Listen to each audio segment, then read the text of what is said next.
بسم اللہ الرحمن الرحیم۔ السلام علیکم۔ امید ہے آپ سب لوگ خیریت سے ہوں گے۔ آج میں آپ کے لیے جو وظیفہ لے کے آئی ہوں وہ رحم میں موجود خطرناک رسولیوں سے متعلق ہے، لیکن وظیفہ بتانے سے پہلے میں آپ سے ایک اچھی بات کرنا چاہتی ہوں، اور وہ اچھی بات یہ ہے کہ اگر آپ سے کوئی برا سلوک کرتا ہے تو آپ اس کا جواب اپنے برے سلوک سے نہ دیں، بلکہ اس کے ساتھ آپ اچھا سلوک ہی کرتے رہیں، کیونکہ اللہ تعالیٰ نے انسان کو اشرف المخلوقات بنایا ہے، اور یہ وتیرہ تو جانوروں کا ہوتا ہے کہ ان کے ساتھ اگر کوئی ایک جانور لڑتا ہے تو دوسرا بھی اس کے ساتھ لڑنا شروع کر دیتا ہے، لیکن اسلام نے ہمیں یہ سکھایا ہے کہ آپ کے ساتھ کوئی اگر برا سلوک کرتا ہے تو اس سے بھی آپ اچھا سلوک کرتے رہو۔ تو یہ تھی آج کی اچھی بات۔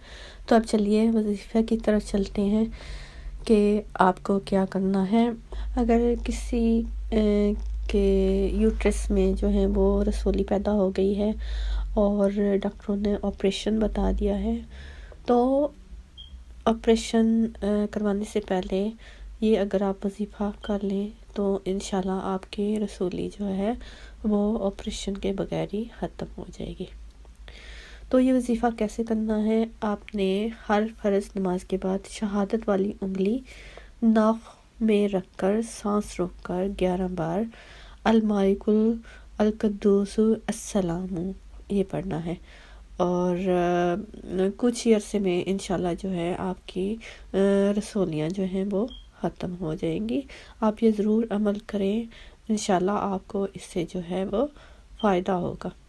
تو آپ یہ وظیفہ جو ہے اگر کسی کو اس کی ضرورت ہے اس کے ساتھ بھی ضرور شیئر کیجیے گا، اور اپنے دعا میں مجھے یاد رکھیے گا۔ اب آپ سے چاہتے ہیں اجازت، اللہ حافظ۔